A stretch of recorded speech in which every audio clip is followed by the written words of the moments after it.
శ్రీ గురుభ్యో నమః.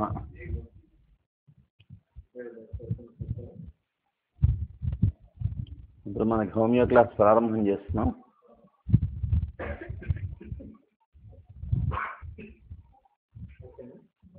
Master CV నమస్కారం, మాస్టర్ ఈకే నమస్కారం.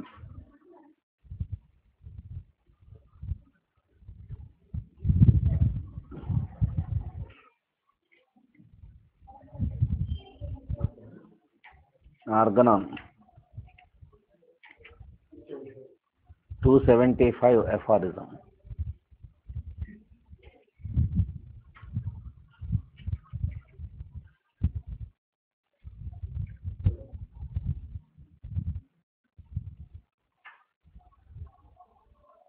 The suitableness of a medicine for any given case of disease does not depend on its accurate homeopathic selection alone, but otherwise on the proper size or rather smallness of the dose. If we give too strong a dose of a medicine, which may have been even quite homeopathically chosen for the morbid state before us, it must, notwithstanding the inherent beneficial character of its nature, prove injurious by its mere magnitude and by the unnecessary too strong impression which by virtue of its homeopathic similarity of action it makes upon the vital force which it attacks, and through the vital force upon those parts of the organism which are the most sensitive and are already most affected by the natural disease.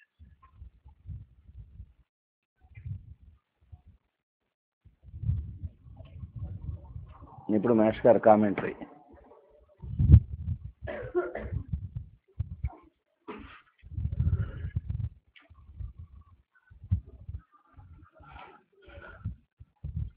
వైద్య నైపుణ్యము సరి అయిన మందును సరి అయిన రోగికి వాడుటలో మాత్రమే లేదు, మందును ఎంత తగ్గించి వాడవలెనో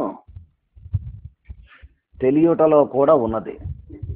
అనగా మందును నిర్ణయించుట ఎంతగా తెలియవలెనో పొటెన్సీ నిర్ణయించుట కూడా అంతగా తెలియవలెను.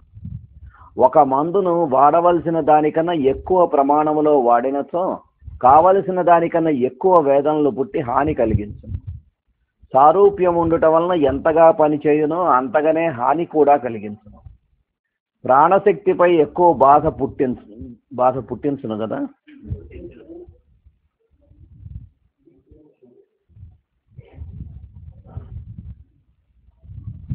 ఎక్కువ బాధ పుట్టించును.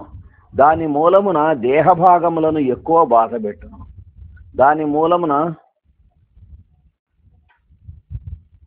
దేహభాగములు మిక్కిలి సుకుమారములై ఉండును. అంతేగా. దాని మూలమున దేహభాగములను ఎక్కువ బాధ పెట్టును. దేహభాగములు మిక్కిలి సుకుమారములై ఉండును. సరిపోయింది కదా.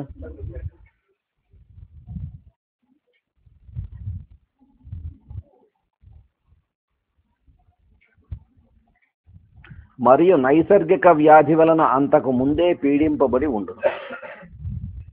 వివరణము. వాడవలసిన దానికన్నా ఔషధ పరిమాణం ఎక్కువైనచో ప్రాణశక్తికి బాధ ఎక్కువగును. ఔషధ పరిమాణము ఎక్కువగుట అనగా కావలసిన దానికన్నా తక్కువ పొటెన్సీలో వాడుట. దీనివలన స్పష్టపడుతున్న అంశములు: ఏ, మందును వాడవలసిన దానికన్నా ఎక్కువ పొటెన్సీలో వాడినను తక్కువ పొటెన్సీలో వాడినను దేహమునకు నష్టము ఉన్నది. బి, ఎక్కువ పొటెన్సీలలో వాడినప్పటికన్నా తక్కువ పొటెన్సీలో వాడినప్పుడే ఎక్కువ బాధ కలుగును.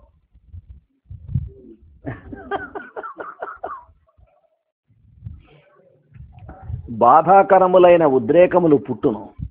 ఉన్న రోగ లక్షణములు తాత్కాలికముగా ఎక్కువై ఎక్కువ కాలము బాధ పెట్టును. వెంటనే అదే మందును ఎక్కువ పొటెన్సీలో వాడినచో ఈ బాధలు తగ్గిపోవు.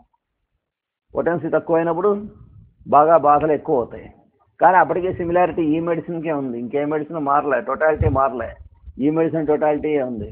అప్పుడు మనం అర్థం చేసుకోవాల్సిన ఏంటంటే పొటెన్సీ చాలనే వెంటనే ఈ పొటెన్సీ వేస్తేనే అగ్రవేట్ చేసింది, నెక్స్ట్ పొటెన్సీ వేస్తే ఏమవుతుందని కంగారు పడకూడదు. నెక్స్ట్ పొటెన్సీ వేస్తే ఇవన్నీ మొత్తం సబ్సైడ్ అయిపోతాయి.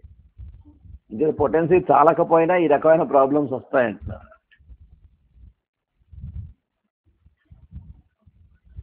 సి, వాడవలసిన దానికన్నా ఎక్కువ పొటెన్సీలో ఒక మోతాదు వాడినను ఎక్కువ బాధ కానీ నష్టము కానీ కలుగవు. తక్కువ పొటెన్సీలో వాడినచో ఔషధ లక్షణములు విజృంభించి దేహతత్వమునందు లోతుగా స్థిరపడదు.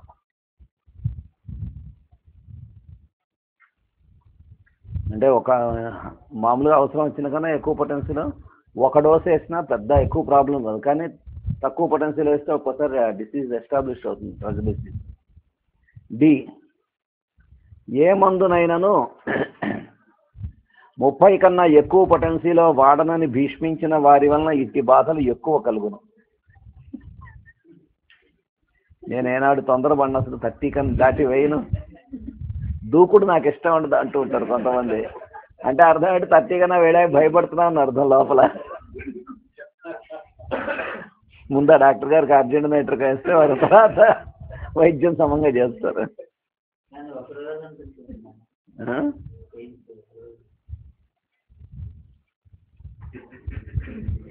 అట్లే పెద్ద పెద్ద పొటెన్సీలలో లెక్కలేనన్ని మోతాదులు వాడు వారి వలన మరికొన్ని బాధలు కలుగును. ఏ రోజు నేను 10 కన్నా తక్కువైనండో ఏంటో. ఏ పొటెన్సీలోనైనాను ప్రతిదినము 1-2 మోతాదులను వాడుకొని చుండుమని రోగికి మందు సీసానిచ్చి పంపినచో అపారమైన అపకారము కష్ట నష్టములు కలుగును.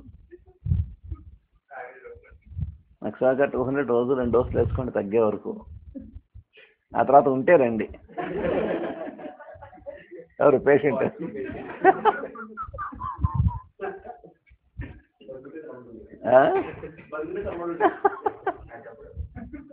ఆ తర్వాత ఉంటే రండి, ఏముంటే అనేది మనం అప్లై చేసుకోవాలి. ఈ హ్యానిమన్ చెప్పిన విధమున ప్రతిదినము మోతాదులను వాడదలిచినతో అతడు శాసించిన విధమున సొంతముగా మందులను తయారు చేసుకుని ఒక్కొక్క మోతాదునే పొటెన్సీ ఆరోహణ క్రమమును మార్చుతూ వాడవలెను. లేదా అదే పొటెన్సీ మరి ఒక మోతాదు వాడవలసిన విధానమున దినమునకు ఒక మోతాదు పనికిరాదు. మొదటి మోతాదు వలన తగ్గుతున్నంత కాలము తర్వాత మోతాదును వాడరాదు. కనుకనే షాపులో సీసా కొని ప్రతిదినము 1-2 మోతాదుల చొప్పున వాడుకొనుమని చెప్పుట అజ్ఞానము, రాక్షసత్వము.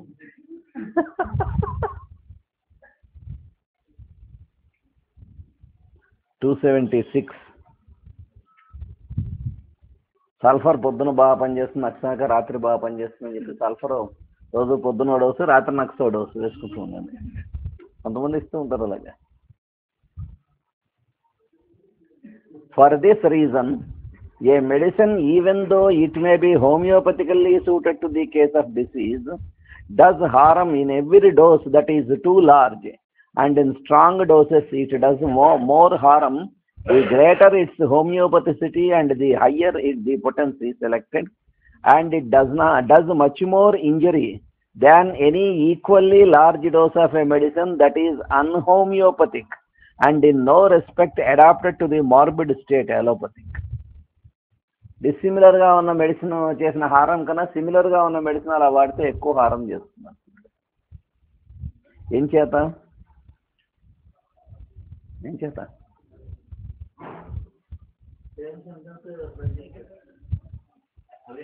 అవును, డిస్సిమిలర్గా ఉన్నది ఎందుకు ఎక్కువ హారం చేయదు, సిమిలర్గా ఉన్నది ఎందుకు హారం చేస్తుంది?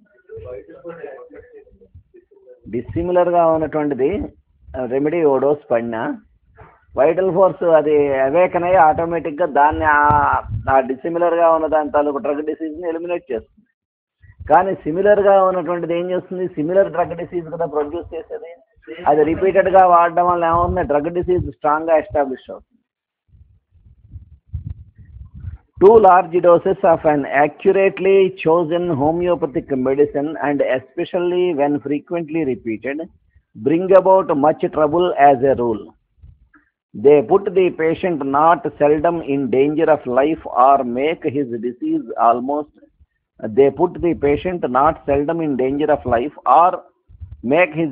almost incurable.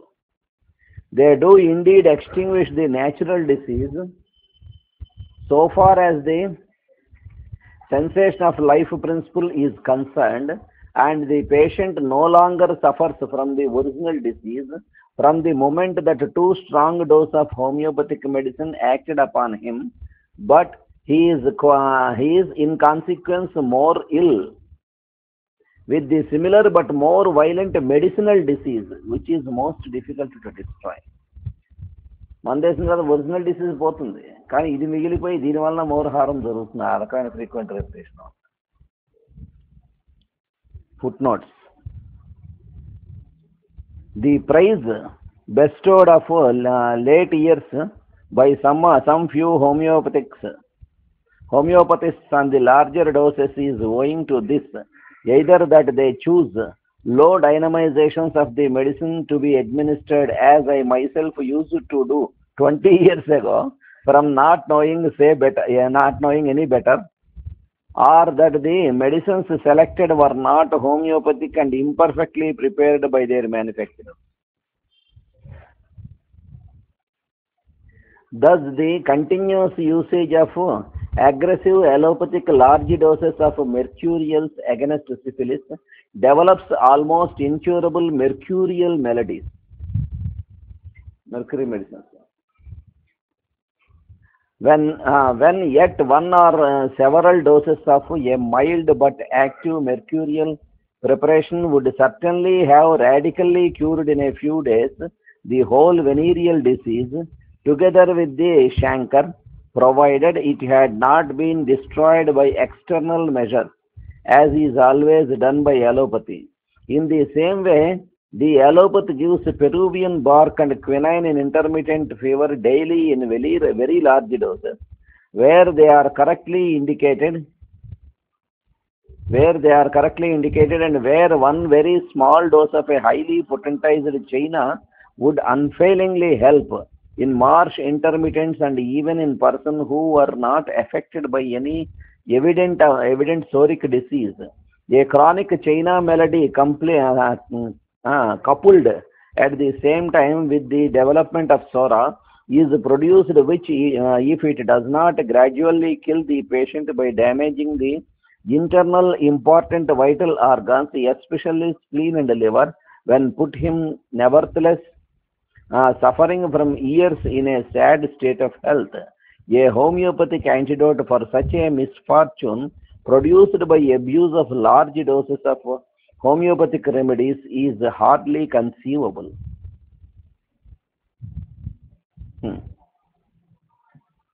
అంత క్లియర్గా ఇచ్చారు ఆయన పొరపాటు లేదు పాపం.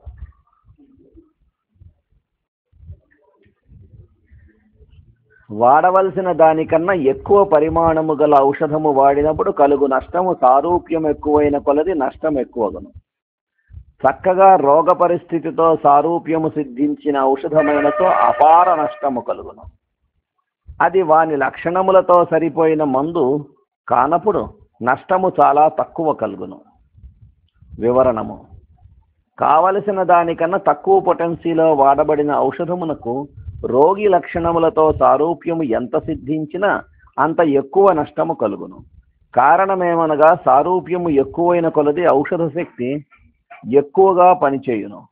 పరిమాణము ఎక్కువైనప్పుడు ఈ పెరిగిన సామర్థ్యము హాని చేయుటకు పనికివచ్చును. సంబంధము లేని మందు ప్రాణశక్తిని హెచ్చుగా కదలింపదు కనుక తక్కువ నష్టము కలుగును.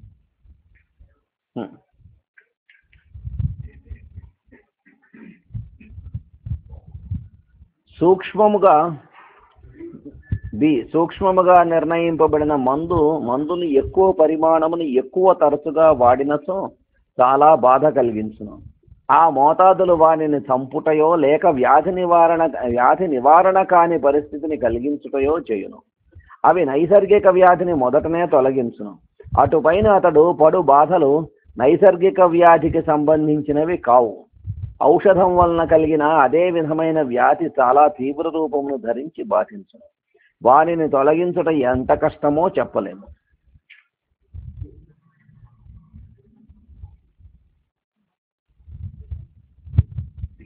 వివరణము.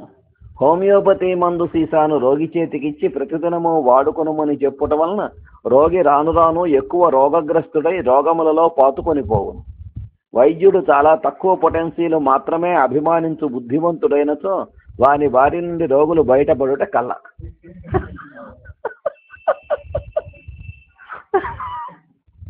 బుద్ధిమంతుడైనచో.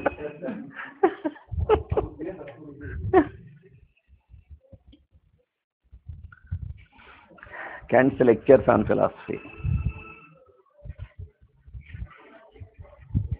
మెటీరియలిజం ఇన్ మెడిసిన్ అనే చాప్టర్ చదువుతున్నాం.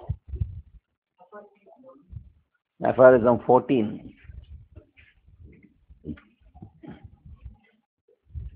There is in the interior of man nothing morbid that is curable, and no invisible morbid alteration that is curable, which does not make itself known to the accurately observing physician by means of morbid signs and symptoms. An arrangement in perfect conformity with the infinite goodness of the all-wise preserver of human life. This we would have already spoken of. Every curable disease is made known to the physician by signs and symptoms. Incurable diseases have few signs and symptoms, and by their absence, the disease is often thus known to be incurable.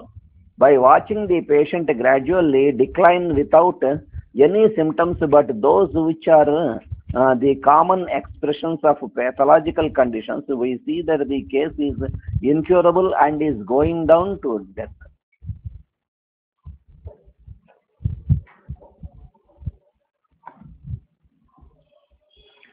All curable maladies, therefore, have signs and symptoms in order to make themselves known. Their purpose is to shadow forth the disorderly condition of the vital force or interior of man, so that the physician may read it and understand its nature. This imaging forth, when the human race is in a state of ignorance or materialism, is like seeds sown upon stony ground. Seeds sown upon stony ground. రాళ్ళ మీద విత్తనాలు పాతే ఏమవుతుంది, అంతే అలా అవుతుంది అంటున్నాడు. There is no man to understand them, to apprehend their meaning. The images of sickness are continually being formed, and only wait for a man intelligent enough to observe them, to understand their meaning, to translate them, and it is possible for men by the doctrines of homeopathy to become wise and intelligent enough to be conversant with these signs. ఎంతకాలం అయితే మానవుడు వాటిని గమనించడం అనేటువంటిది లేకుండా ఉంటాడో, ఎంతకాలం అయితే వాటి నుంచి ఏం తెలుసుకోవాలో అది తెలుసుకోవడం అనేటువంటి చేయలేకుండా ఉంటాడో, వాడికి తట్టకుండా ఉంటుందో అన్నాళ్ళు అది వెయిట్ చేస్తూ ఉంటుంది. ఏం చేయగలిగిందేం లేదు.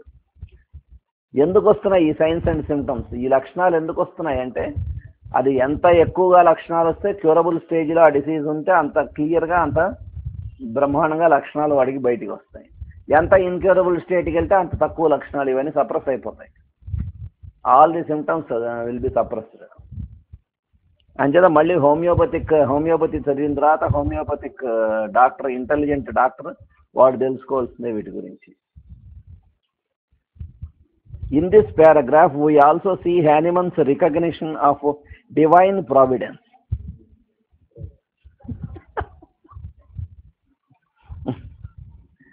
It was the very recognition of providence that enabled Hahnemann to become a man, and being directed by divine providence enabled him to finally pursue the law. అది తట్టడం అనేటువంటి ఆయన ఒక్కరికి, అంతకుముందు కూడా చాలా మంది డాక్టర్స్ ఉన్నారు, పెద్ద పెద్ద డాక్టర్స్ ఉన్నారు, చాలా చదువుకున్న డాక్టర్స్ ఉన్నారు. ఈయనకి ఒక్కడికే ఎందుకు అది డాన్ అయిందంటే, భగవంతుడు ఆ రకంగా ఆయన్ని సెలెక్ట్ చేసుకుని ఆయన ద్వారా ఇది మనకి ఆ ఉన్నటువంటి సూత్రాన్ని ఆయన లోతుగా స్టడీ చేసి దాన్ని దర్శించి మనకి ఇవ్వడం అనేటువంటి చేయగలిగాడు. When his little ones were being hurled to death by strong drugs, the first thought of Hahnemann was that Providence had not made these little ones to be destroyed by medicines. It seemed to him inconsistent that they should be made to take this miserable stuff. In all your experiences, if you live to be very old, you will find very poor lot of homeopaths among those who do not recognize divine order.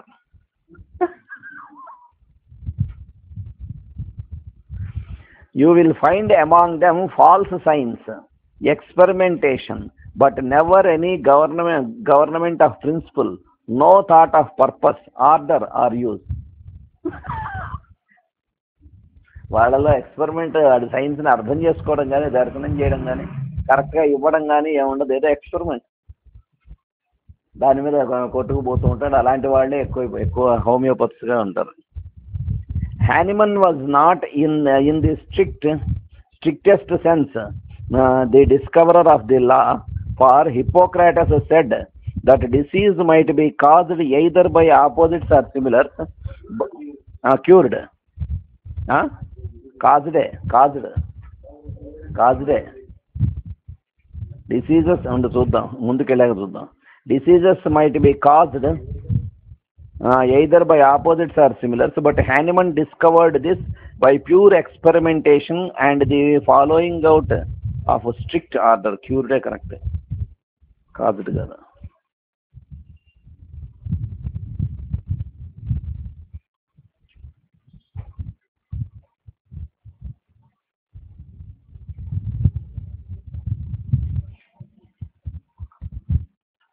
After reading it up, he found corroboration of the principles he had discovered, and he followed along the line, growing wiser and stronger until he formulated the code, which is so simple and yet so complete. Hippocrates ఈ రెండు principles ఇచ్చాడని కదా మనకి చెప్తారు.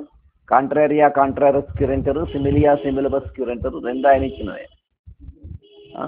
హిపోక్రట్స్ ఇచ్చి ఆయన follow అయింది కాంట్రారియా కాంట్రారస్ క్యూరెంటర్, అది allopathic.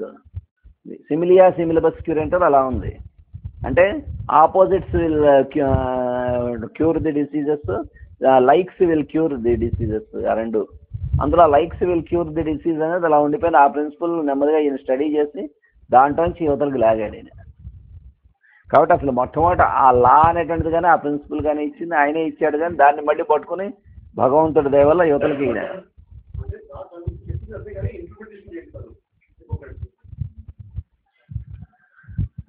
Until he formulated the code, which is so simple and yet so complete.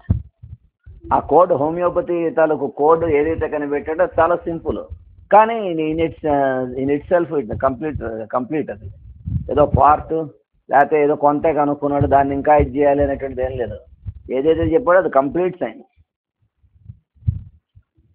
Very few are able to read the organon at first and see anything in it but words, and yet the oldest practitioner of pure homeopathy finds nothing in it to change, and the older he grows and becomes more active in work, the more he depends upon it and the more consistent it becomes. కొత్తగా Organon చదివితే ఏముంది దీంట్లో, ఏముంది? First para చదివాడు, to heal the sick as it is termed. ఏముంది దాంట్లో? Heal the sick అన్నాడు. వీడి దాంట్లో ఎక్స్పీరియన్స్, దాంట్లో వెనకాల పర్సీవ్ అనేటువంటిది లేకపోతే హీల్ ది సిక్ అంటే క్యూర్ ది డిసీజెస్ అనుకుంటాడు వీడు. ఏముంది, ప్రతివాడు చెప్పేదేగా ఇది. కానీ ఆయన చెప్పింది హీల్ ది సిక్ అన్నాడు, క్యూర్ ది డిసీజ్ అనలే. అది వీడికి ఎక్స్పీరియన్స్ ప్రాక్టీస్ వాటిలో వీడికి రాను వీడికి అదే ఎఫారిజం అంత ముందు చదువుకున్నప్పుడు ఎందుకు ఎలాగ అర్థమైంది, ఇప్పుడు ఎలా అర్థమైంది అనేది తెలుస్తుంది గ్రాడ్యుయేట్గా. Although I have been teaching the organon for many years, I never go over it without discovering some new thought in harmony with general teaching. ప్రతిసారి చెప్పినప్పుడు ఏదో కొత్త డైమెన్షన్ అర్థమవుతూ ఉంటుంది. ఎన్ని సంవత్సరాల నుంచో నేను టీచ్ చేస్తున్నాను అది, కానీ ప్రతిసారి టీచ్ చేసినప్పుడు మళ్ళీ ఇంకో కొత్త తెలుస్తూ ఉంటుంది అంటున్నారు ఆయన కెంట్ గారు.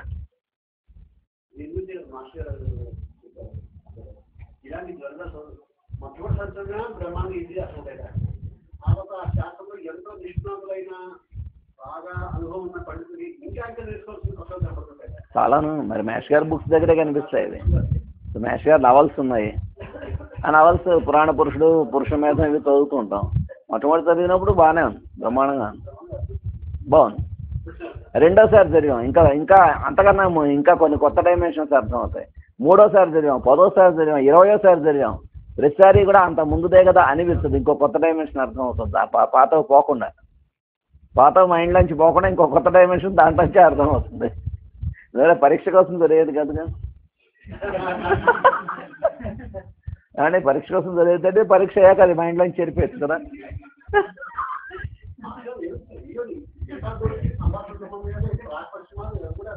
ఏదైనా ఆయన ఏది తీసుకున్నా సరిగ్గా హ్యానిమన్ గురించిను వీళ్ళు ఎలా చెప్తారో అదే కనిపిస్తుంది. ఆవిడ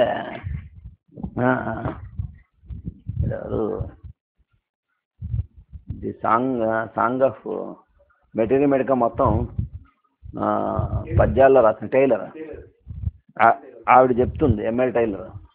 మొట్టమొదట్లో కెంట్ గారిని ఇది చదవమంటేను అంతగా ముందుకు రాలేట, నేను చదువుతాను అలా నెగ్లెక్ట్ చేసింది. ఆవిడే చెప్తుంది. చెప్పి అలా కొంతకాలం అయిన తర్వాత ప్రాక్టీస్ చేస్తుంది, బాగానే ఉంది, మంచి పేరు వచ్చింది. కానీ ఆ సాటిస్ఫాక్షన్ రావటం లేదు. అంటే డ్రగ్ గ్రిప్ కానీ డ్రగ్ తాలూకు ఇది కానీ ఎక్కడ రావటం లేదు. ఆ తర్వాత ఎందుకు ఇంతమంది చెప్తున్నారు కదా కెంట్ మెట్రమెటిక్ అప్పుడు చదివింది ఆవిడ, కెంట్ ఫిలాసఫీ చదివేసరికి అంతకుముందు ఆవిడ చదివిన వాటన్నిటికీ కొత్తగా ఆవిడకి అర్థం అవ్వడం మొదలుపెట్టేది. అంతే. అప్పటి నుంచి ఆవిడ ప్రతి సంవత్సరం చదువుతూ ఉంటుంది. ఆవిడ చెబుతుంది, ఒక సంవత్సరం మనకి ప్రాక్టీస్లో ఎక్స్పీరియన్స్ వచ్చిన తర్వాత మళ్ళీ చదవమంటుంది. చదివితే ఇంకా కొత్త డైమెన్షన్స్ అర్థమవుతాయి కెంట్ గారు దాంట్లో అని చెప్తుంది.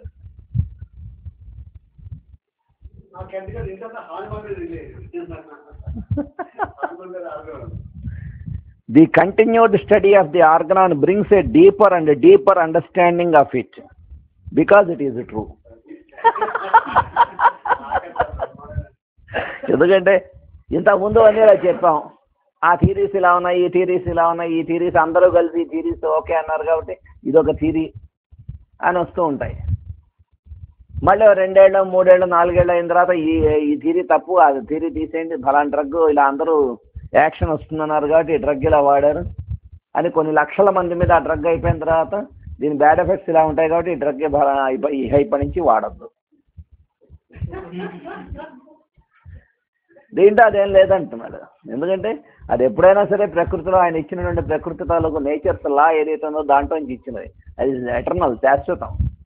ఎవడు కనిపెట్టినా, ఎవడు దర్శనం చేసినా, ఎవడు వాడినా అది ఎప్పుడు అదే సత్యం, అదే రిజల్ట్ వస్తుంది. ఎందుకంటే సత్యం కాబట్టి సార్, అది ఏది హైపోథసిస్ల మీద డిపెండ్ అయి ఉన్నది కాదు, ఎటర్నల్ లా మీద బేస్ అయి ఉన్నది కాబట్టి హోమియోపతి ఎప్పుడైనా సరే అలాగే. ఎవడు ప్రూవ్ చేసినా, నక్సమాక ఎన్నిసార్లు ప్రూవ్ చేసినా, ఎప్పుడో ఆయన కెంట్ గారు ప్రూవ్ చేశారు కాబట్టి దాంట్లోనే ఇప్పుడు ఉండాలని రూల్ లేదని ఇప్పుడు మళ్ళీ ప్రూవ్ చేసినా అవే వస్తాయి.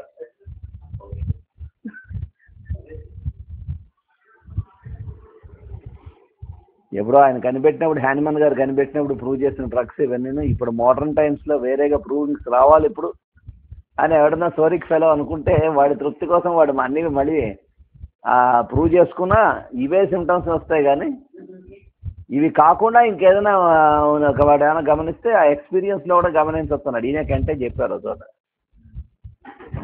నీకు ఎగ్జాక్ట్గా ఇండికేట్ అయ్యి కొంతమందిలో వాటిలో క్యూర్ అయినటువంటి వాటిల్లో ప్రూవింగ్స్లో లేనటువంటివి ఏమైనా ఎక్స్ట్రాగా నీ ప్రాక్టీస్ వల్ల వెరిఫై అయ్యి అవి ట్రూ అని కొంతమందిలో అనుకుంటే నువ్వు అది ఆ డ్రగ్ తాలూకు ప్రూవింగ్స్కి నువ్వు యాడ్ చేస్తున్నాడు. ఇప్పుడు ఒక రెమెడీ ఉంది, ఆ రెమెడీ ఎలా కొన్ని వీటి మీద మనం వేసాం, ఉదాహరణకి నక్సమాక వేసాం. అంతకుముందు వాడికి పెసరపప్పు తింటే ఎప్పుడు తిన్నా తేడా చేసేది, కానీ మన నక్సమాకతో ట్రీట్మెంట్ అయిన తర్వాత పెసరపప్పు వాడికి బాగా పనిచేస్తున్నా, ఏం చేసినా ఏం అవటం లేదు. అలా కొంతమంది మేము వెరిఫై చేసి చూసాం. అంతకుముందు ప్రొవిన్స్లో పెసరపప్పు మీద ఇది ఇలాగ పనిచేస్తుంది, క్యూర్ చేస్తుందని లేకపోవచ్చు, నువ్వు ఇది దాంట్లో యాడ్ చేసుకో. కొంతమంది మేము వెరిఫై చేశాక in the 15th paragraph another thought comes up which still further shows the unit of government which we have dwelt upon so much in past lectures. Everything that flows from a center must be considered in connection with that center. Man is in healthy state is but the result of the normal activities of a unit, and he must be considered as a unit. వాడు హెల్దీగా ఉన్నాడంటే వాడి లోపల ఉన్నటువంటి దాని నుంచి centre దగ్గర నుంచి వస్తున్నటువంటి యాక్టివిటీస్ ఏవైతే ఉన్నాయో దానివల్ల వీడు నిలబడుతున్నాడు. కాబట్టి వీడంతా కూడా ఒక unit. In other words, his healthy vital force is the result of action from a center. On the other hand, when man becomes diseased in his disordered or diseased state, he is still a unit and has to be considered collectively. It is not to be considered that his physiological action produces his morbid actions, but that his morbid actions so completely dominate him that he is one morbid state. కాబట్టి వాడికి ఆ ఉన్నటువంటి physiological actions, వాడికి లోపల జరుగుతున్నటువంటి మార్పులు, లేకపోతే చుట్టూ ఉన్నటువంటి పరిసరాలు, వీటి వలన వాడు హెల్త్ పాడైంది ఇవి ఏం కాదు. లోపల వాడికి ఈ స్టేట్ రావడం వలన ఇవన్నీ కూడా దాని రిజల్ట్స్గా ఉంటాయి. This is again illustrated when he is dominated by the action of a drug. When a drug instead of a disease possesses him, then we see a morbid state, but it is still a unit of action. There are three different subjects forming a union of study: the study of man in his natural state, the study of man in his sick state from natural order, and the study of man in his sick state from artificial disorder.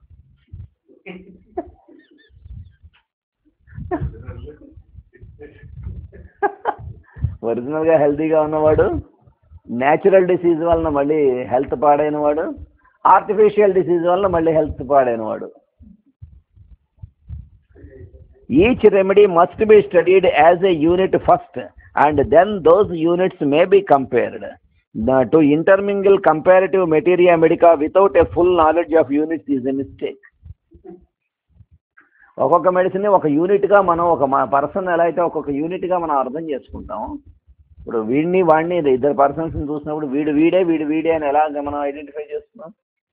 వీడిని జంబులు చేసుకోవటం లేదుగా. అది ఎలా జరుగుతుంది? వాడిని ఒక యూనిట్గా మనం గుర్తుపెట్టుకుంటాం, వీడిని ఒక యూనిట్గా గుర్తుపెట్టుకుంటున్నాం. అది నువ్వు ఎలా అయితే పర్సన్స్లో చేస్తున్నావో అలాగే నువ్వు మెడిసిన్స్లో కూడా అలా చేయగలిగినప్పుడు నీకు ఆ జంబులు అవ్వడం అనేటువంటిది రాదు, కరెక్ట్గా వస్తున్నాను. అది నీకు ఆ అండర్స్టాండింగ్ రాకుండా డ్రగ్స్ చదువుకుని ఏదో చేస్తున్నానంటే మాత్రం నీకు ఆ గ్రిప్ రాదంటున్నాడు. This I have found out by experience in my earlier teaching. I have taught much comparative materia medica, thinking that a wise course to pursue, but have since abandoned that plan and now study each remedy as a unit, just as I advise the study of each disease as a unit. When one remedy is fully mastered or one disease is fully mastered, then you have ready to compare. Comparative study అనేటువంటిది నువ్వు ఒక దాని మీద నీకు grip వచ్చి కంప్లీట్గా నువ్వు దాని గురించి తెలిసినప్పుడు అప్పుడు నువ్వు కంపారిటివ్ స్టడీ చేయగలవు. First of all think of measles as measles and whooping cough as whooping cough. And when you come to the chronic diseases, ascertain all the things that have been observed in syphilis and all the symptoms that have been observed in psychosis and all those that have been observed in SORA. You are then prepared to enter the study of the materia medica and see the relationship of some remedies to the acute miasms and the relationship of the other remedies to the chronic miasms. ఇక measles అంటే ఏమిటో తెలియకుండా, whooping cough అంటే ఏమిటో తెలియకుండా, మిగతా chronic diseases అంటే ఏమిటో తెలియకుండా, వాటి మీద గురించి ఒక అండర్స్టాండింగ్ లేకుండా ఉండే కన్నా వాటి గురించి కంప్లీట్ స్టడీ చేసి అప్పుడు మెటీరియా మెడికా కంప్లీట్ స్టడీ చేసి అప్పుడు ఈ రెండింటిని కంపేర్ చేస్తాం. అంతేగా మయాజ్మేటిక్ డిసీజెస్లో కూడా క్రానిక్ మయాజ్మేటిక్ డిసీజ్ ఉంటుంది. దాని తాలూకు ఎక్యూట్ ఎక్సాసర్బేషన్స్ అంటారు. ఇప్పుడు ట్యూబర్కులర్ మయాజం ఉంది, వాడి ట్యూబర్కులర్ మయాజంతో సఫర్ అవుతున్నాడు. వాడికి ఎక్యూట్ సింటమ్స్ ఏంటి? అస్తమానం దగ్గు జలుబు వస్తుంది, దానికి మందిస్తే మోషన్స్ వస్తాయి, దానికి మందిస్తే ఫీవర్ వస్తుంది. ఇవన్నీ ఎక్యూట్ సింటమ్సేగా. ఎందుకు వస్తున్నాయి వీడికి? దాన్ని సపరేట్ డిసీజ్గా మనం ట్రీట్ చేస్తున్నంత కాలం అలా తిరుగుతూనే ఉంటాయి. వాడు తిరుగుతూ ఉంటాడు, ఆ డిసీజ్ తిరుగుతూ ఉంటుంది, మనం తిరుగుతూ ఉంటాం.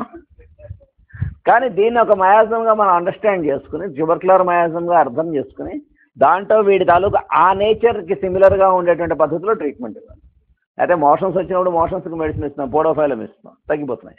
మొట్టమొదటిసారి మంచి బ్రహ్మాండంగా ఇంతకుముందు ఎక్కడా కూడా అంత షార్ప్గా తగ్గలే మోషన్స్ ఇంతకుముందు ట్రీట్మెంట్స్లో. పోడోఫైలం ఫస్ట్ టైం ఏంగానే బ్రహ్మాండం తగ్గిపోయింది. తర్వాత రోజు ఫీవర్ వచ్చింది. ఆ ఫీవర్కి వాడికి మెడిసిన్స్ చూసుకుని వాడికి బ్యాసిలం 200 ఇస్తాను, టక్కని తగ్గిపోయింది, 1 డేలో తగ్గిపోయింది. ఆ తర్వాత ఇంకేదో తలనొప్పి, జలుబు ఇవన్నీ వచ్చాయి, అవి అలాగే తగ్గాయి. మళ్ళీ తర్వాత మోషన్స్ వచ్చాయి.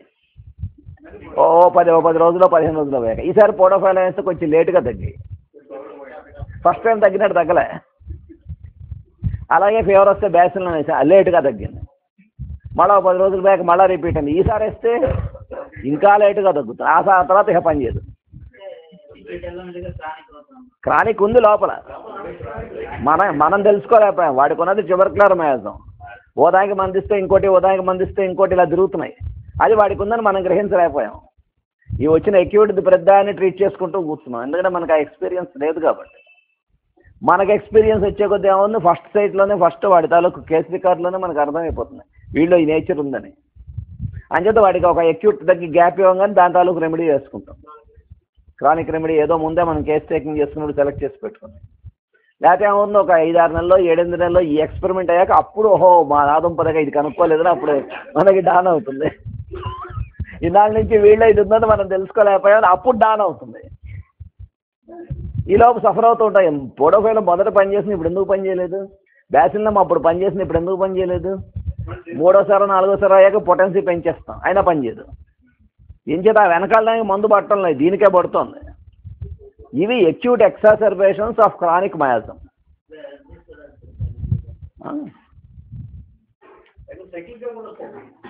సైక్లికల్ రిపిటేషన్ అనేది టిపికల్ కీనోట్ ట్యూబర్క్యులర్ మయాజం తర్వాత.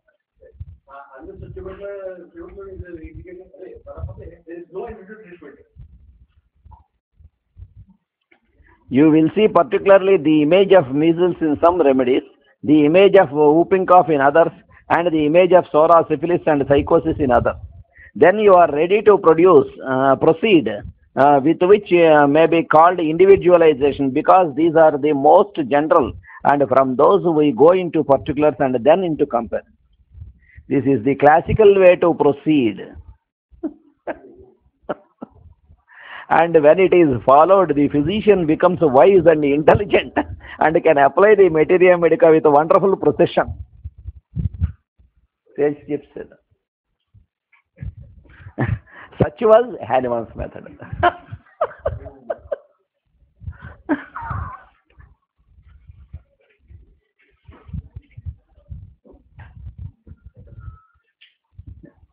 Or cancel lesser writings.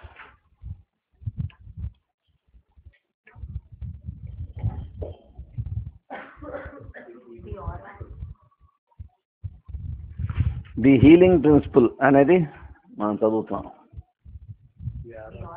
The aura of a given substance causes a sickness.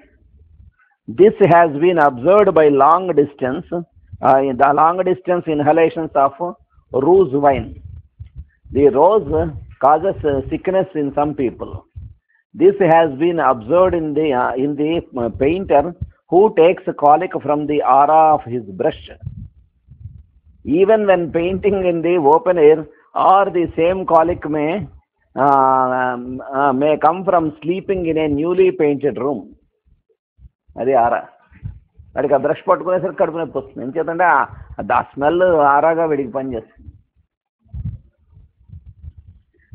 If so small a quantity can make him sick, why would it is not be a wise experiment to attempt to reach a quality so subtle that it would make him well enough to resist this aura on other occasions. If the vital wrong can be corrected, he is well, and his resistance has returned, which is his protection. కాబట్టి వాడికి ఆ చిన్న ఆరా వచ్చేసరికి, లేదా ఆ rose colour ఆ smell వచ్చేసరికి, గులాబీల వాసన వచ్చేసరికి, అంత దూరంలో ఎక్కడో గులాబీల వాసన వస్తే వీడికి ఇక్కడ కళ్ళు తిరుగుతాయి, కళ్ళు తిరిగి పడిపోతూ ఉంటారు. ఏం చేత అంటే గులాబీల వలన కదా. ఆ ఆరా అనేటువంటిది దాని తాలూకు ఆరా వీడి ఆరాలో అలా పనిచేస్తుంది. కాబట్టి అది మనం సరిగ్గా చూసుకుని హోమియోపతిక్గా కనుక ట్రీట్మెంట్ వాడికి కాన్స్టిట్యూషనల్గా ఇస్తే అది సెట్ అవుతుంది అంటున్నారు. If a chemical antidote should be suggested, it would surely be reasonable to inquire what we expect to antidote, as the substance known as the sick-producing cause was too small to be observed by the aid of the microscope and was an insoluble, and yet it was so powerful that it made the individual sick. వాడికి ఏం chemical వాడికి ఆ రకంగా sick అవ్వడం జరిగింది, ఏ ఏ విషయం, ఏ item వాడికి sick అవ్వడం జరిగిందంటే దాన్ని మనం ఫైండ్ అవుట్ చేస్తాను, మైక్రోస్కోప్లో దొరక్కపోతే అంత స్మాల్ అవ్వచ్చు. కానీ అంత స్మాల్ ఐటెం కూడా వీడికి వాడిని చాలా సిక్ చేసి మూలబడేస్తుంది. Not all are so affected. అది కనుక మనం సరిగ్గా హోమియోపతి కనుక ట్రీట్మెంట్ చేస్తే వాడికి మళ్ళీ రెసిస్టెన్స్ పవర్ డెవలప్ అయ్యి ఇవి ఇంకా దగ్గరగా వాడికి రోజ్ స్మెల్స్ ఉన్నా సరే, రోజ్ ఫ్లవర్స్ ఉన్నటువంటి గార్డెన్లో ఉన్నా, లేకపోతే కొన్ని వందల రోజెస్ దాంట్లో వాడిని కూర్చోబెట్టినా వాడికి ఏమవుతుంది. మరి ఇంతకుముందు అంత దూరంలో ఉంటేనే వాడికి తేడా చేసేది. Quite likely the healthy man is not so affected. Therefore, the contagion for such it was could not be due to nothing but lack of health or sickness. Then this, which is a recognized idiosyncrasy, is sickness. Was he sick before he took the colic? Was he sick before he was sick? What is sickness? The curative remedy is sometimes pointed out to the intelligent physician by accident through symptoms. The animal organism can generally resist the crude substances when the lower attenuations may make him sick, and this is especially true of substances inert and insoluble. Crude substances ఒక్కసారి వాడి sick చేయొచ్చు, కానీ అదే వాడికి పొటెన్సీస్లో వాడిని cure చేస్తుంది. ఇప్పుడు ఈ సెన్సిటివ్ మంచి స్మెల్స్ ఉన్నాయి, వాటికి బాగా సెన్సిటివ్ అయ్యి కడుదిరిగి పడిపోతున్నాడు. పువ్వుల వాసనలు వచ్చాయి, అగరబత్తీల వాసనలు వచ్చాయి, వాడికి ఇగ్నేషియా వేసాం, అదే ఫ్లవర్ దానికి రిలేటెడ్ ఫ్లవర్తో మందు తయారు చేసి దాంతో తగ్గుతుంది. It has been observed that the negative state may be intensified by large incepts of a given poison. A subject is rendered more sensitive to rus after once having been poisoned by it. The causes must be very similar when the effects known by symptoms are so nearly identical. Hence, it is that persons susceptible to that poison of rus are also equally susceptible to the curative and correcting principle. వాడికి Rhus tox poisoning, రూస్ wine poisoning జరిగింది వాడికి, దానివల్ల చాలా తేడా చేస్తుంది. అది వీడికి poison అయింది, దానివల్ల వీడికి ఎఫెక్ట్స్ వచ్చాయంటే అర్థం ఏంటంటే డెఫినెట్గా దాని తాలూకు క్యూరేటివ్ ఆరా కూడా వీడి వైటల్ ఫోర్స్లో ఉంది, డెఫినెట్గా క్యూర్ అవుతుందని అర్థం. Rhus apparently cures Rhus poisoning in some cases. Rhus tox వేస్తే క్యూర్ అవుతుంది కొన్నిట్లోనే అంటున్నాడు, అన్నిట్లోనే కాదు. But actually cures the patient because he needed rus or a similar dynamis as badly before as after he was poisoned. The incept that caused him to become sick was too large to cure, and it made him sick. The highly potentiated rus cured him of the sickness he had before he was poisoned, and the disease that he has instantly seizes, and as its cause is overcome by the normal vital reaction, he, not having taken enough of the poison to make a well man sick, but only enough to make a sick man sick or worse, recovers his normal state in a few days. Then rus has not cured rus poisoning, but the patient is of his susceptibility to rus poison.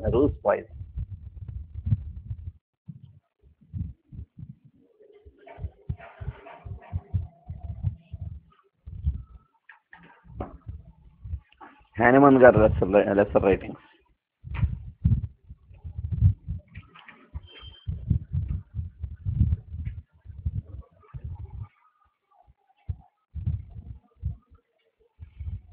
Do not blame me, therefore, brother, if I am somewhat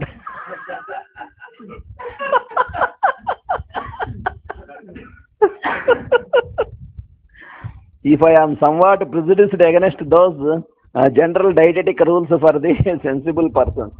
Do not blame me if I eat or drink this or that, as this or that time, and again pass over whose periods for meals, whole periods of meals, without taking anything, as I do all this only when I am so inclined. He. But tell me, what is meant by depraved appetite, which makes so many people ill? Most derangements of the stomach seem to me to proceed from that cause. I. Tell me, on the other hand, whence do most of the moral deformities come into the world? It is not from misguided, perverted feeling for the good and the desirable. And these erroneous directions of our moral faculty, whence come they, if not from a seared conscience and ignorance of what is good and desirable? లోపల నుంచి ఆ conscience అనేటువంటిది ఏది మనకి guide చేస్తుందో దాన్ని మనం జాగ్రత్తగా వినిపించుకోకుండా దాని గైడెన్స్ అనేటువంటి తీసుకోకపోవడం వలన కదా ఇవన్నీ వస్తున్నాయి అంటున్నాడు. Ignorance, you say, and I take you at your word. Consequently, in order that your analogy should hold good, we require, in order to carry out a rational system of diet, a historical knowledge of wholesome and unwholesome articles of food, and hence the dietists should be most acceptable to us. There is not and cannot be anything which as a general rule is absolutely unwholesome or wholesome.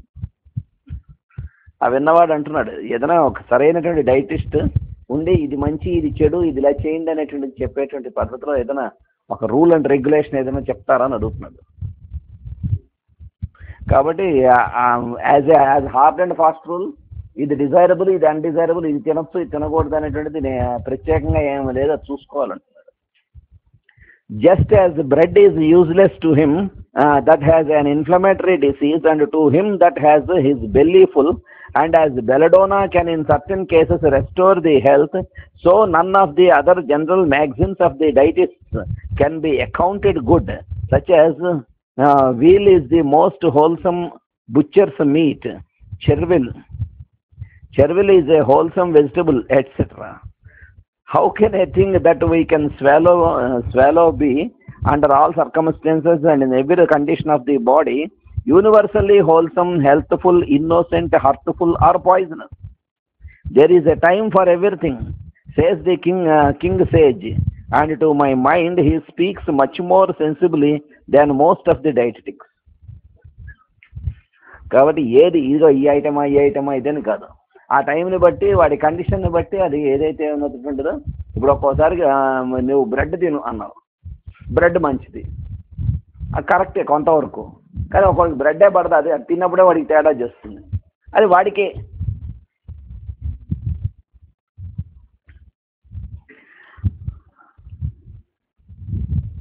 It is, however, very good and laudable, and in this respect you are right, to have some knowledge of the various articles of food, their nature and properties, before entering on the great world, in order that we may avoid mistaking toadstools for mushrooms,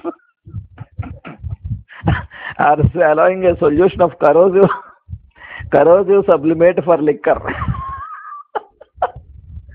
liquor అనుకునేదో అక్కడ ఉన్నటువంటి acid లాంటి తాగితే ఏమవుతుంది, లోపలంతా పుండు అయిపోతుంది. But I should like if our dietists were more careful and exact in respect of these matters. I should like them to enter more into details, and that their maxims in regard to particular constitution of the body in which this or that article of food makes this or that peculiar impression were derived more from trustworthy and select authorities and from their own experience than from merely hearsay.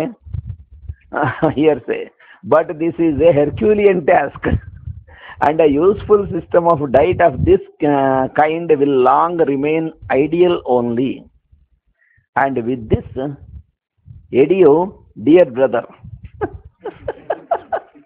కాబట్టి దీన్ని బట్టి తెలుసుకో, ఇగో ఈ విధంగా ఒక్కొక్క కాన్స్టిట్యూషన్కి ఒక్కొక్క ఇండివిజువల్కి ఏ items ప్రకారం ఇగో బలానా item మంచిది కాదు అంటే అందరికీ మంచిది జనరల్ రూల్ కాదంటున్నాడు. అలా ఏది లేదన్నాడు. అందరికీ కూడా జనరల్ మరి ఐస్ క్రీమ్ ఎవరికి మంచిది కాదు అన్నా వీళ్ళే. కానీ కొన్ని ఐటమ్స్ ఫుడ్ ఐటమ్సా కాదా? ఐస్ క్రీమ్ అనేది ఫుడ్ ఐటమ్ కాదు, తినొచ్చు. కానీ కొన్ని చోట్ల ఐస్ క్రీమ్ తింటేనే వాడికి తగ్గుతుంది. ఉదాహరణగా వాడు పన్ను పీకించుకున్నాడు, వాడికి అక్కడ వాడికి ఫుడ్ ఆ రోజు ఏంటి, వాడికి ఐస్ క్రీమ్ మోర్ ఫుడ్ మంచిది, అప్పుడు ఐస్ అలాగా. కానీ అది ఫుడ్ అంటే ఫుడ్ కాదు. కానీ ప్రతిసారి వాడు ఫుడ్గా తింటే లేచిపోతాడు. అన్నం మానేసి 3 పూట్ల ఐస్ క్రీమ్ తిన్నాడంటే వాడి పని అయిపోయింది అనమాట. అలాగా చూసుకోమంటున్నాడు.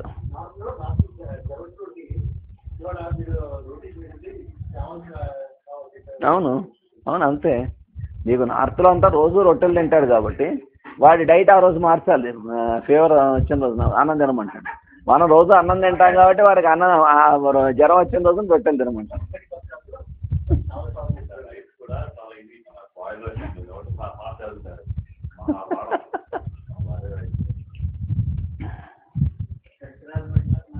Think over the subject and tell me on some future occasion where you think I am wrong. ఎప్పుడైనా మనం కలిసినప్పుడు ఇప్పుడు నేను చెప్పిందంటే ఏదైనా పొరపాటు ఉంటే అప్పుడు చెప్పమంటున్నాడు. ఆలోచించి అడ్రస్ నాట్ నోన్. ఏమో ఎక్కడో పుట్టేశాడేమో, ఆయన ఏం తెలుసు. హెవెన్ అనడానికి కూడా వీల్లేదు. మరి నెక్స్ట్ బర్త్ తీసుకుని ఎక్కడో వర్క్ చేస్తూ ఉన్నాడు హోమియోపతి. ఏమన్నా అంతేనా?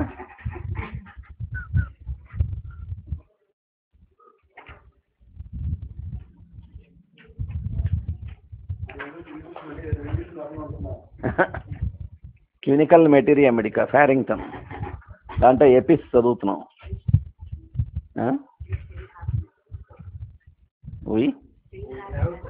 we have still another.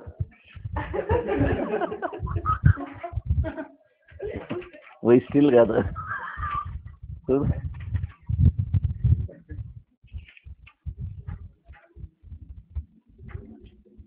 We have still another form of dropsy in which epis is a remedy, namely dropsy of the brain, a condition which is used to be called hydrocephalus. It is not so often indicated in true hydrocephalus, that is, when from some mechanical causes there is inflammation set up in the membranes of the brain followed by accumulation of serum, but it is in tubercular meningitis that this remedy is useful. Epis is here indicated in the first stage. The symptoms which call for it are these: the child bores its head backward into the pillow and rolls it from side to side. Every little while the child arouses from sleep with a shrill, piercing cry. This peculiar shriek is due to pain. One side of the body twitches and the other lies as if paralyzed. Strabismus అంటే హెలిబోరస్లో అది కీనోట్గా ఉంటుంది. దీంట్లో కూడా ఎపిస్క్రై అని అరిచి చూపించారు.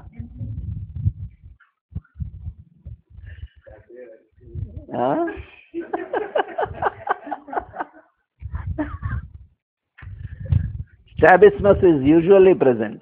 The pulse is rapid and weak and the urine scanty. There is no remedy which can do any good in this stage if epis does not. Epis has a peculiarity which I should mention, and that is slowness of action. Sometimes you will have to wait 3 or 4 days before you notice any effect from its administration. ఒక dose వేసిన తర్వాత కంగారు పడి ఇది meningitis కదా వెంటనే 6 hours అయ్యేసరికి పని చేయలేదో అనుకోవద్దు అంటున్నాడు. 3-4 రోజులు పట్టొచ్చు అంటున్నాడు. మార్చేస్తే ఇంకా రెమెడీ తప్ప ఇంకేది సేవ్ చేసేది ఉండదు, ఇంకా ఆఫం లేదు. స్టామోనియం గురించి మేష్ గారు అదే చెప్పారు. టైఫాయిడ్ ఫీవర్స్లో కానీ మిగతా పాయిజనస్ ఫీవర్స్లో కానీ ఒక్కోసారి స్టామోనియం వేసినప్పుడు 104 టెంపరేచర్ ఉంటుంది. 103 104 టెంపరేచర్ ఉంది. వాడికి చూసి మొత్తం వాడి డెలీరియం అవి చూసి వాడికి టైఫాయిడ్ స్టామోనియం అనే వేసిన తర్వాత 3 hours అయినా 104 తగ్గదన్నారు. ఇక అసలు 6 hours దాకా ఏమీ మార్పు రాదన్నారు. ఆయన క్లియర్గా చెప్పారు. ఆ ఆస్పెక్ట్ మాస్టర్ గారే చెప్పారు. ఒక 5 to 6 hours దాకా నీకు ఏమీ చేంజ్ ఉండదు. డెలీరియం తగ్గిందా పోనీ? తగ్గదా. ఫీవర్ తగ్గిందా? 104 టెంపరేచర్ అన్ని గంటలుంటే ఏమైపోతాడు పేషెంట్? ఏమైపోడు.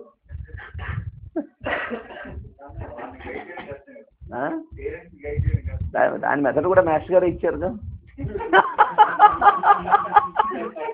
మనం ఏం చేయక్కర్లే. మాస్టర్ గారు ఇచ్చిన మెథడ్ అలా ఫాలో అవుతుంది. వాళ్ళు కూడా చక్కగా మనతో కోఆపరేట్ చేస్తారు.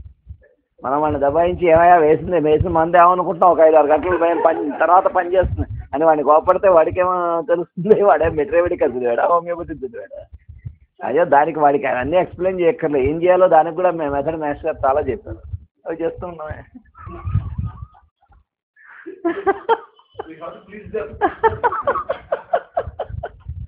అదేదో వాడికి ఒక 5-6 hours అయిన తర్వాత నుంచి వాడికి ఇంప్రూవ్మెంట్ దేంట్లో కనిపిస్తుంటే ఫస్ట్ డెలీరియం తగ్గుతుంది. ఆ ఇంటెన్సిటీ తగ్గి వాడికి అలాగా బెటర్మెంట్ వచ్చి ఒక 10 hours అయ్యేసరికి బాగా డెలీరియం తగ్గి కామ్ అవుతాడు.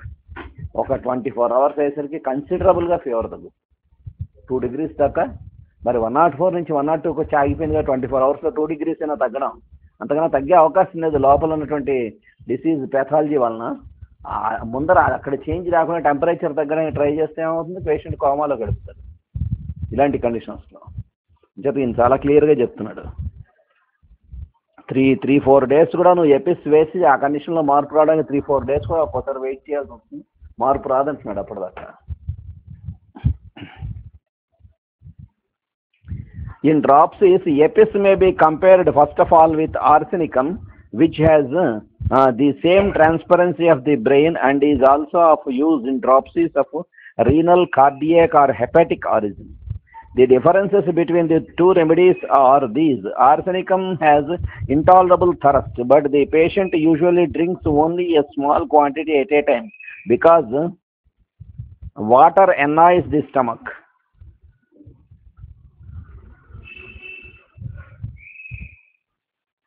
Water annoys the stomach. Eating and drinking both cause vomiting. I have seen cases in which even a single teaspoonful of medicine provoked vomiting. నీళ్ళలో కలిపి మందు ఏంటంటే అది వేసినప్పుడులో వాంతి అవుతూ ఉంటుంది. మందు నీళ్ళు వేసినా వాంతి అవుతుందండి అంటారు. The patient exhibits marked restlessness. Another remedy for comparison is Epocenum cannabinum. This is much used in the West for general dropsies, for swelling of any part of the body, ascites, hydrothorax, etc., usually without any organic disease as a cause. The patient cannot tolerate any food or water is immediately ejected. There is a sunken, gone, exhausted feeling at the pit of the stomach. The next remedy similar to EPIS is acetic acid. This is useful in dropsies when the face and also the limbs have this waxen or alabaster appearance. It is especially indicated when the lower parts of the body, that is the abdomen and the limbs, are swollen. Hence, it is useful in ascites. Thus far it is similar to EPIS, but it has thirst which EPIS has not. Acetic acid లో బాగా frequent థరస్ట్ ఉంటుంది. Frequent urination అవన్నీ కూడా ఉంటాయి acetic acid. బాగా అంత పిక్యులియారిటీ ఏంటంటే వాడికి అంత థరస్ట్ ఉంటుంది, అన్నిసార్లు యూరిన్ అవుతూ ఉంటుంది, అయినా సరే వాడికి డ్రాప్సీ వస్తుంది. అది వాడి పిక్యులియర్ అసిటిక్ యాసిడ్లో. అందుకే అసిటిక్ యాసిడ్ డయాబెటీస్ వాళ్ళలో కూడా ఈ సిమ్టమ్స్ ఉండి పేల్నెస్, ఈ డ్రాప్సీ, బాగా వీక్నెస్, ఎనీమిక్ కండిషన్, ఈ ఫ్రీక్వెంట్ థరస్ట్, ఫ్రీక్వెంట్ యూరినేషను, ఇవన్నీ ఉండి బాగా వీక్నెస్, మొహం పొంగుతూ ఉన్న ఇవన్నీ ఉన్నటువంటి కేసుల్లో అసిటిక్ యాసిడ్తో ఒక్కోసారి షుగర్ నార్మల్కి వచ్చేస్తుంది. చాలా బాగా పనిచేస్తుంది.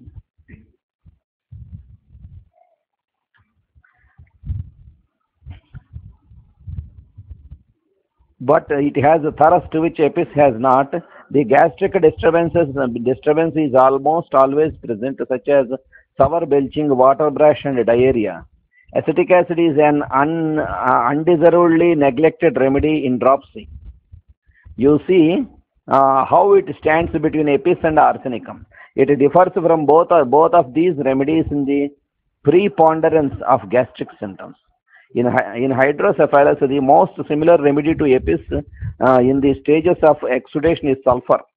Sulfur is indicated more on general principles than for its particular affinity for the meninges. Tubercular meningitis cannot occur in an otherwise healthy child. There must be a diathesis at the bottom of the trouble. Sulfur helps in the same stage as Apis. When Apis fails to bring about a reaction, particularly when the child is scrofulous and has other sulfur symptoms. The child lies in a stupor with cold sweat on the forehead, with jerking of the limbs, particularly of the legs, with spasms of the big toes and sometimes of the thumbs also. The urine is suppressed. Sulfur is all the more indicated if there has been a retrocession of some eruptions before the disease displayed itself. Helleborus is also similar to Apis in hydrocephalus. Apis is useful while there is still some irritation of the brain, as indicated by the cephalic cry.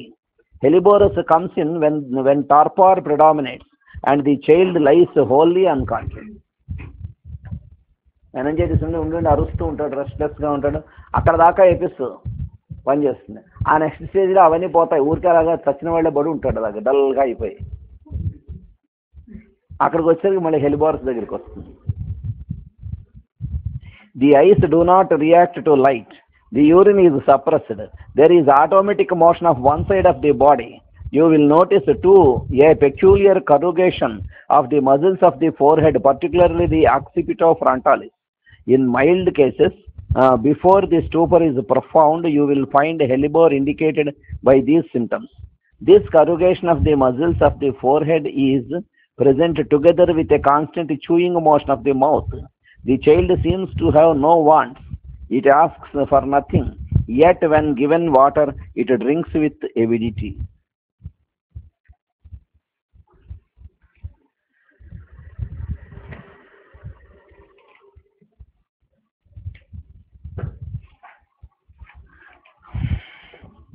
Sir మనం complete చేసింది calcarea సల్ఫ్ కదా, క్లార్క్లో చదవాలి.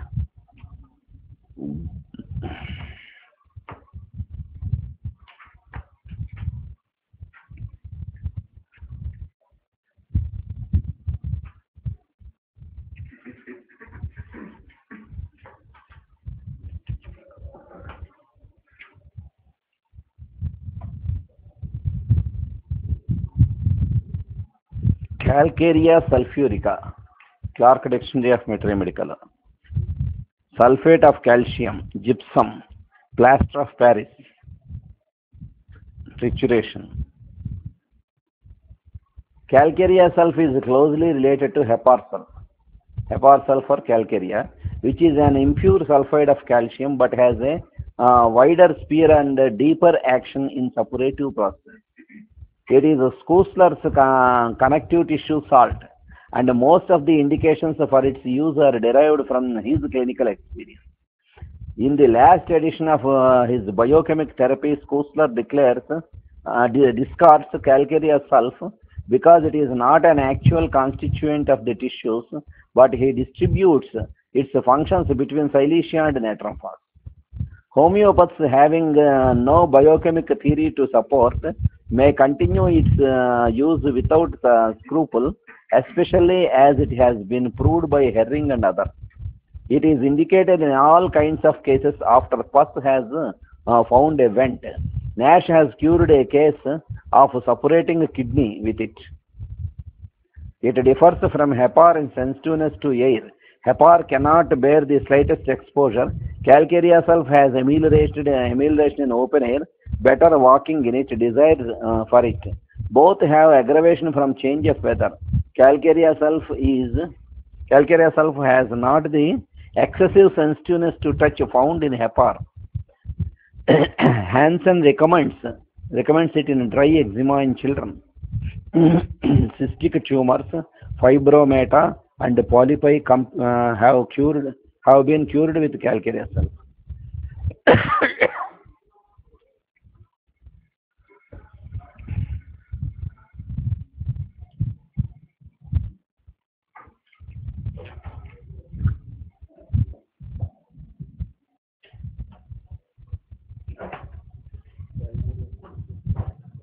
Calcareous silicate next.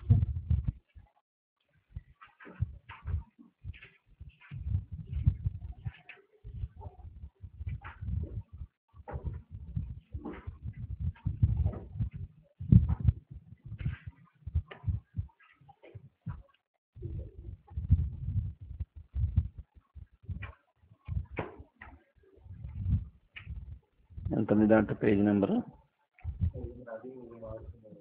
అదే అందుకే ఊరికే అడుగుతున్నా నా దాంట్లో 1013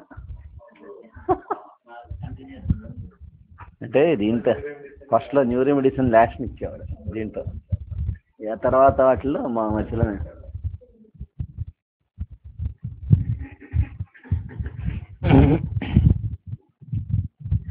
Calcarea silicata. The silicate of lime is a very deep acting remedy. And Calcarea and Silicea rendu kuda deep acting antimasmatic remedies kuda are in it combination. These symptoms come on during all parts of the day and night. Morning, forenoon, afternoon, evening, night, after midnight.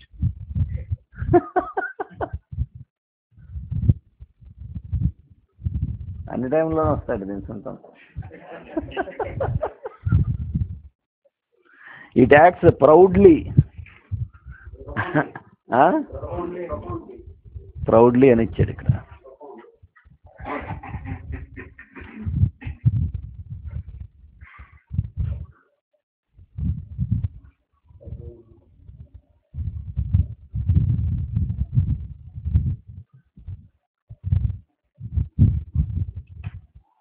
Upon the skin, mucous membranes, bones and glands, abscess, catarrhal discharges, ulcers are marked with thick greenish yellow pus, thick greenish yellow expectoration, aversion to the open air, extreme sensitiveness to drafts.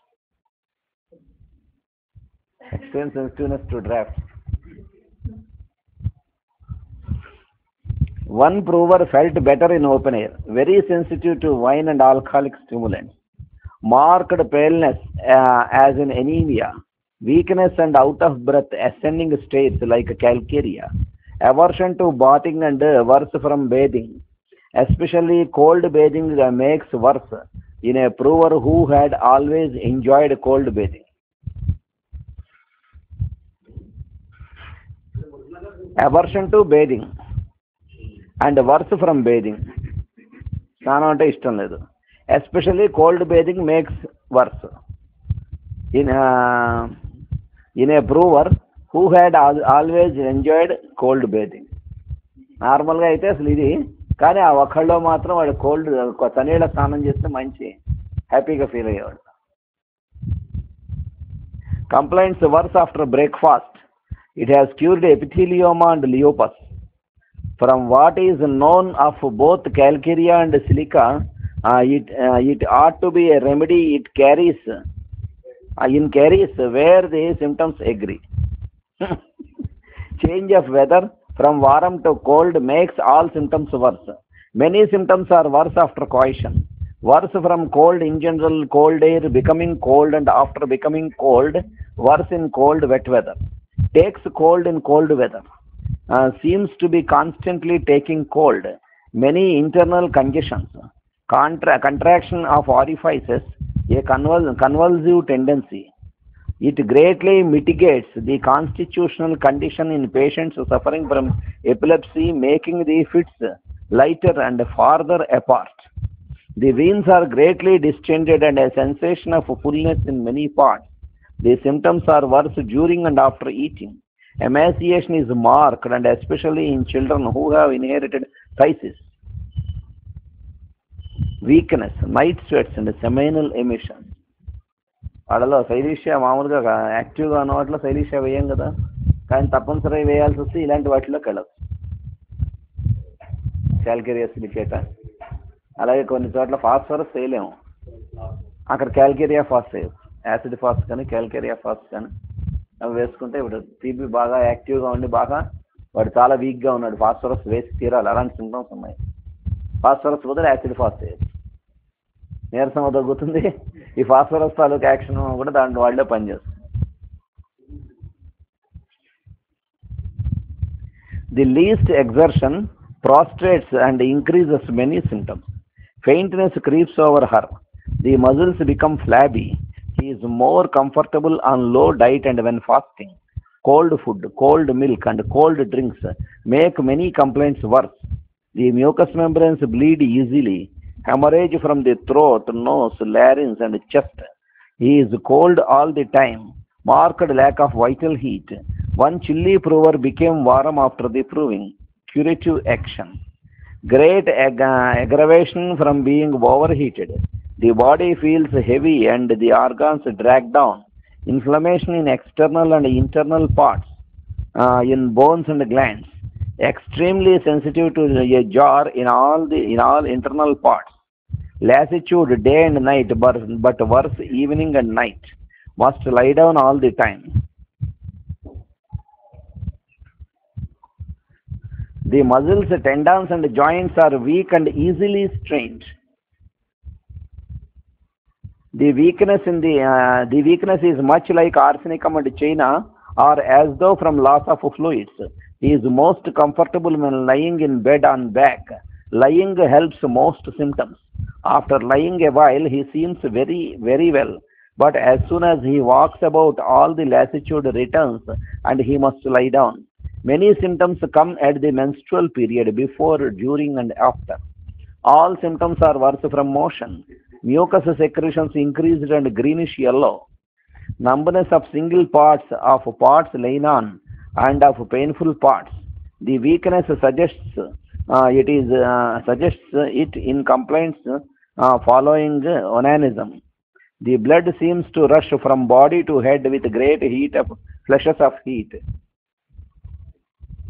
మరి